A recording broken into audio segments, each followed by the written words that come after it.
Have you heard about the fasting mimicking diet by Walter Longo? I certainly have, but I think that the ketogenic fasting mimicking diet can be actually much more effective and easier. So check out this video and make sure you subscribe for future videos like this one. The fasting mimicking diet, or FMD, is a fasting protocol that deprives your body from calories for a certain period of time. You're not gonna fast from all food, but you're still gonna consume a small amount of calories every day. This can quote-unquote mimic some of the benefits of extended fasting. Studies on the fasting mimicking diet have shown that it lowers cholesterol, C-reactive protein, blood glucose, IGF-1 and blood pressure. However, it's possible that these effects simply came from caloric restriction. The fasting mimicking diet is a low protein, moderate carb, moderate fat type of diet that restricts your calories to less than 40% of what you would normally consume. You're gonna be eating about 500 to 1000 calories for 2 to 5 days, and on the 6th day you're gonna return to a normal way of eating.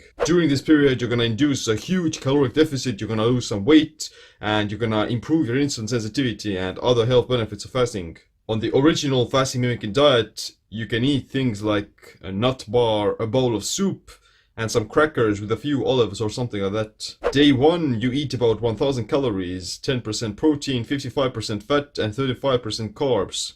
Day 2 to 5, you eat about 500 to 700 calories, 10% protein, 45% fat, 45% carbs. Day 6, you transition back to a normal caloric intake. Not so fast. Although the fasting mimicking diet can give you some of the benefits of fasting, it's not as effective as a real extended fast. Most of the benefits of FMD come from this serious caloric restriction that you experience. Compared to the fasting mimicking diet, an extended 3 to 5 day fast is going to have a much greater effect on longevity as well as weight loss. First of all, you're going to create a larger energy deficit because of your eating 0 calories. Secondly, you're going to reset your immune system and eliminate all pathogens. Third, autophagy will recycle a lot more dysfunctional and weak cells because of the higher nutrient stress. Fourth, it's actually much easier to stick to 0 calories and stay in a deeper fasted state rather than eating smaller amounts of unsatiating foods that can actually make you hungrier than you were before. And fifth, an extended fast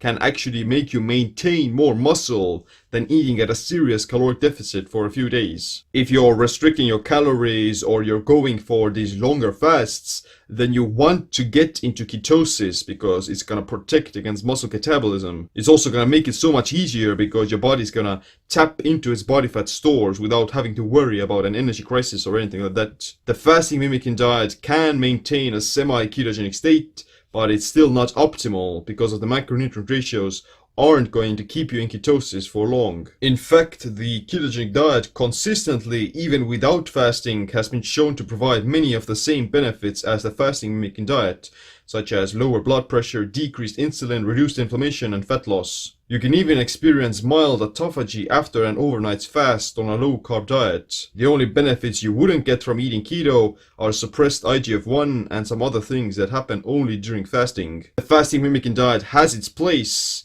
and I do think that it can work in some situations. But if I were to ever do it, then I would definitely change up the macronutrient ratios and fit more of a ketogenic template. Just because it's going to make it easier and it's going to be more effective for both triggering the longevity pathways as well as maintaining muscle. Don't move a muscle. The macros of the standard keto diet are 5% carbs, 15% protein, 80% fat, and they already mimic the physiology of fasting to a large degree. In fact, it was first developed to treat epileptic children who didn't get any seizures when they were fasting. To make this effect more sustainable in their everyday life, the doctors created the ketogenic diet that eliminates all carbohydrates, reduces inflammation, and switches the body over to a fat-based metabolism. If you're gonna combine severe caloric restriction with the ketogenic diet while practicing some time-restricted feeding, then I would say that you're gonna gain the same benefits of the fasting mimicking diet, but you're also going to activate more autophagy, you will maintain more muscle mass, and it's going to be easier for you. So here's how to do the ketogenic fasting mimicking diet. First is the preparation phase. Eat low carb foods for 1 to 2 days with about 10 to 20% carbs, 25 to 35% protein, and 60% fat. This is going to deplete your glycogen and ignites ketosis. Second, practice time restricted feeding. Limit the time spent in a fed state and fast for at least 14 to 18 hours every day. This keeps you in deeper autophagy during the fasting period. Third, the fasting mimicking ketogenic phase. Drop your calories to 40% of what you normally consume. You may not need any more than 600 to 800 calories.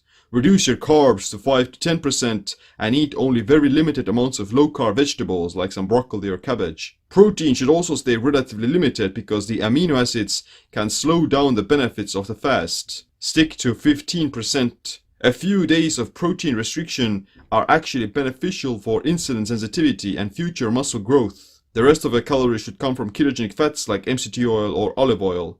In total, stay under 1000 calories and do this for 3 to 4 days. Eat nutrient-dense foods. You'd want to get more nutrients from fewer calories. Eat organ meats, egg yolks, take a green juice powder, add herbs and spices to your foods that stimulate autophagy like turmeric, ginger, ginseng and medicinal mushrooms. A cup of bone broth, fish roe, some BCAAs and cod liver oil are great supplements for this. And lastly, on days 4 or 5, you should increase your caloric intake back to 80% of where it used to be. Then on day 7, you're gonna return to baseline, and this can help you to avoid this rebounding effect of gaining weight. After that, you can continue on with your whatever type of diet you were doing.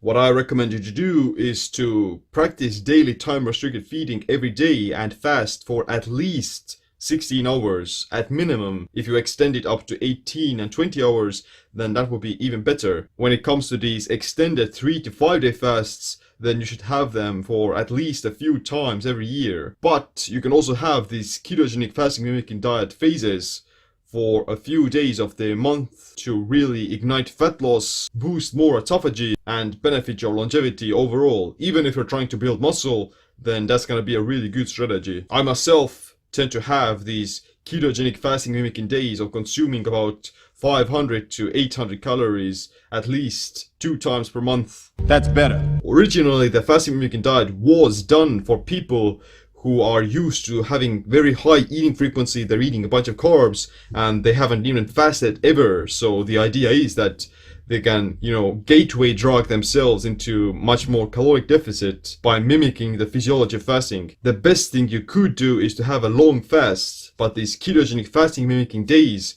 are still great for maintaining more muscle mass while still promoting longevity. So if you want to learn how to do intermittent fasting, then check out my free guide to intermittent fasting ebook. But other than that, thanks for watching this video. My name is Seem. Click the like, subscribe, notification bell as well. Stay optimized, stay empowered.